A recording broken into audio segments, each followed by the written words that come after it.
Oh my god. Out of here. Every disease has ever came from China, homie. Everything comes from China. It's fucking disgusting. What are you doing in this country? Why doesn't she go back to where she came from? Oh my God.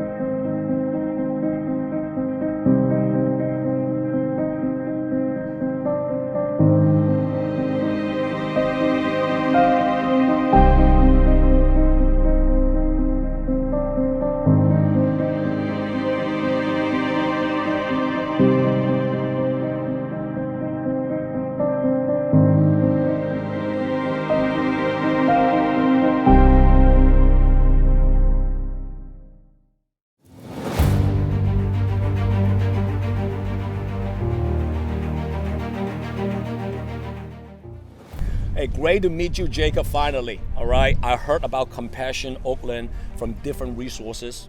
I am extremely proud of what you guys are doing. In the recent hate crimes against the Asian community, especially senior, it's very sad to see, very heartbroken to see. You know, there are a lot of influencers, a lot of big names, a lot of different people now finally united together and trying to make awareness of this issue and try to resolve this issue. And one of those organizations that I'm extremely proud of is your organization.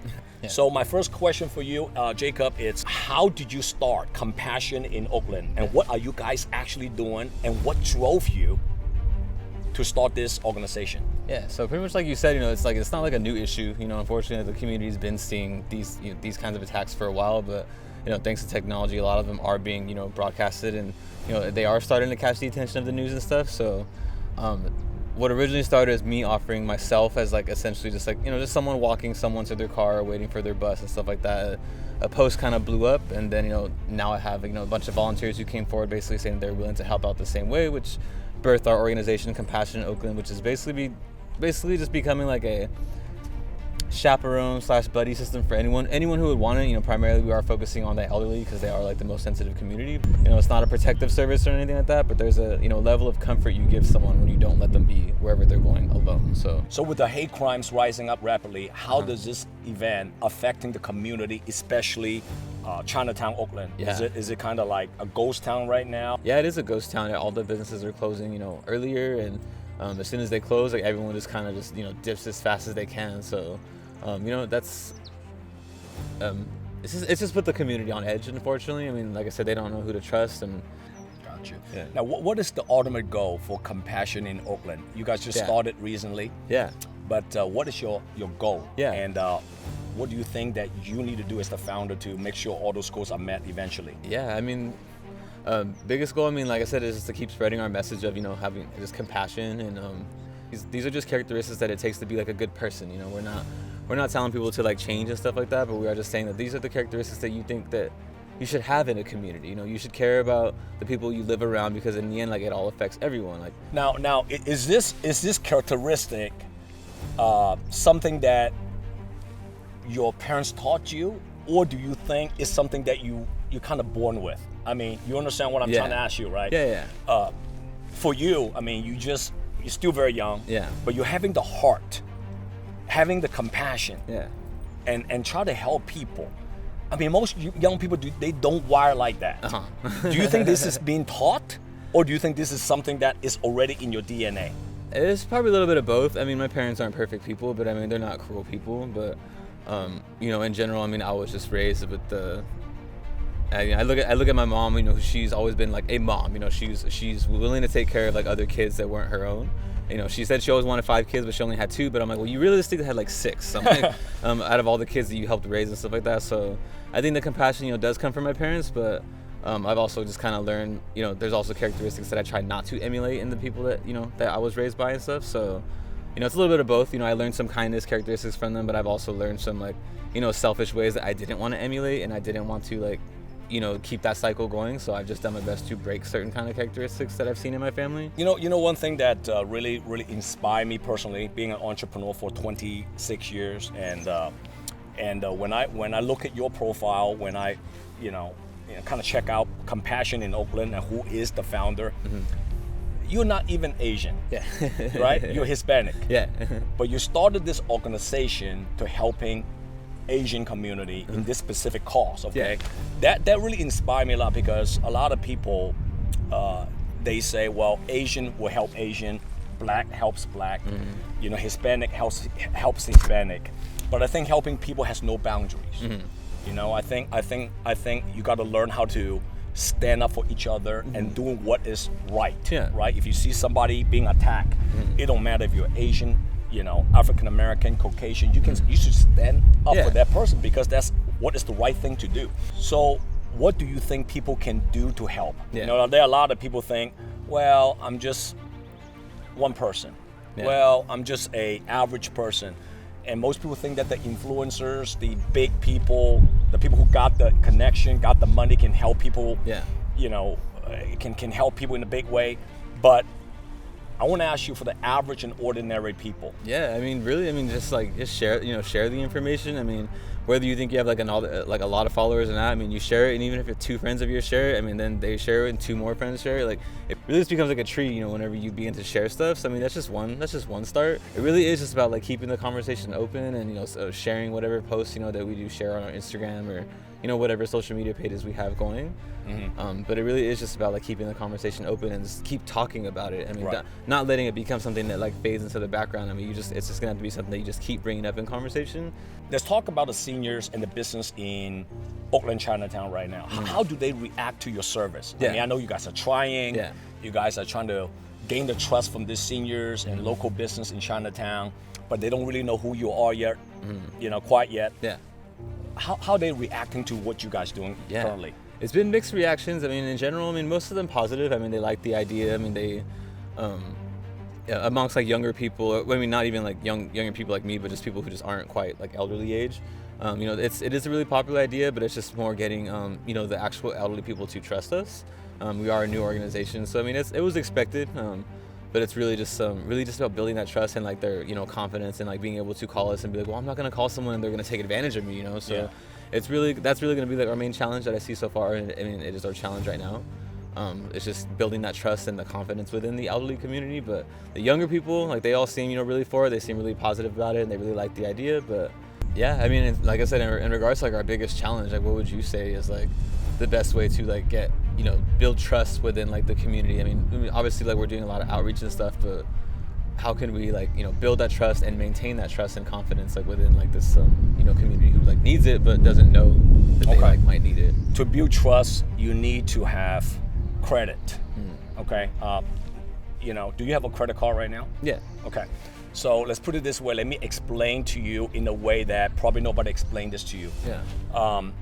When you have a credit card at your age right now, the limit is not big, right? And I remember my first credit card was like $800 because the bank don't trust me.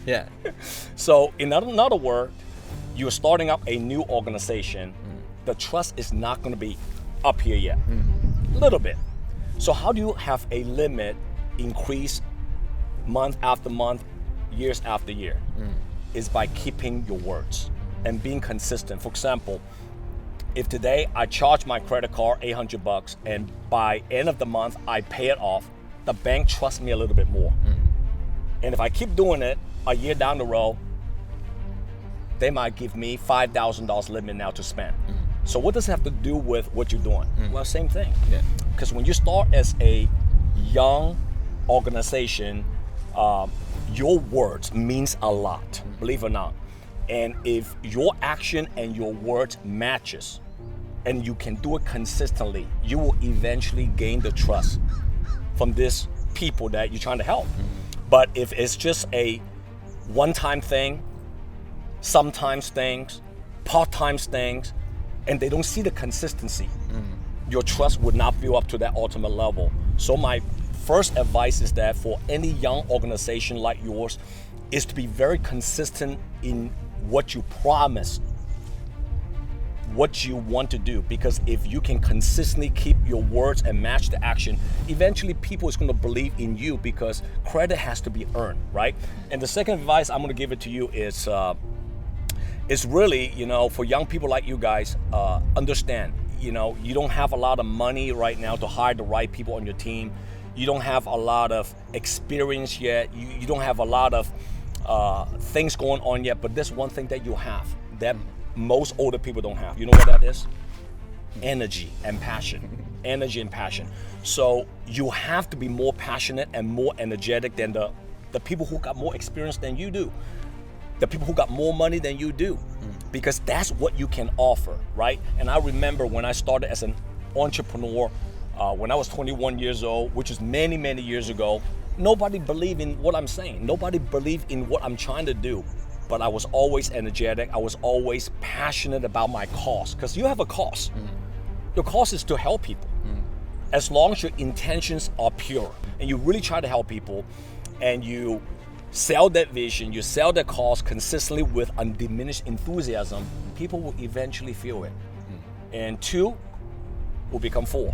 4 will become 8. 8 will become 25. And then once you gain couple loyal customers, loyal fans of what you guys doing, the whole community will start to explode. But it takes time. For sure. I was gonna say too, like, I guess what would be your advice for someone like me who, one, has like never coordinated anything further than like a family party, and like now I'm trying to like, you know, essentially like run this organization. And how do I keep my head from, you know, spinning? I'm like, you know, again, I also used to be like a really private person. Like I used to like, you know, my accounts with my 200 followers and stuff like that. But now I have, you know, the public eye like coming at me, and then I have like all these other outlets coming at me, and like then I have my leadership I'm trying to like, you know, take into account. How do I keep myself from, how do I stay maintaining like, you know, the most effective leader without like driving myself like crazy kind of? Right. Great question. Clarity. When I say clarity, you have to know, what are you trying to accomplish? What are you trying to do? What is your ultimate goal with Compassion in Oakland? Believe me, there are a lot of people who's going to be around you and they have different agenda because now you're gaining some attention. Some of them are good agenda, some of them are bad agenda. But the key to become a great leader is that you got to lead with your heart. Okay? You got to lead with your heart. When I say your heart, it means that you got to focus on the main goal. And if you focus on the cause, you focus on the vision, you focus on the mission, you will not be sidetracked that easily. But if you don't focus on that big thing, the main thing, you're going to be sidetracked very easily because everybody is going to come to you and giving you opinion, Jacob. They're going to say, oh my God, why are you doing this? You know what? You put yourself out there. You know, it's kind of risky for you to do that. Opinion. Then somebody else is going to come to you and compliment you. Oh my God, you're so amazing. You are doing amazing. And then you believe in those compliments, and then you start to become a little bit arrogant sometimes, right? You say, wow, I never got any attention before, but now I'm getting all the attention. Yeah. You know what? Then you somehow, somewhat have a chance to sidetrack, and you no longer focus on the bigger mission. And boom, from here, you're going to kind of lose really the direction what you're trying to achieve. Sure, appreciate that. Okay. All right, so Jacob, great talking to you today, and I think what you guys doing is phenomenal. Keep doing a great work, and I want to wish you nothing but the best of whatever you try to pursue. And again, if there's anything that I can help you, my foundation can help you, just let Hanny know, and I will continue to do my part to assist you in any way I can. I got a little something for you. This is a check coming from my foundation, Just Wish Foundation, to you, and I hope this, little donation can help you in a long way and help you guys to do what you guys got to do. So with that, this is for you. Thank you so and much. Thank you so much. Thank you. I appreciate you.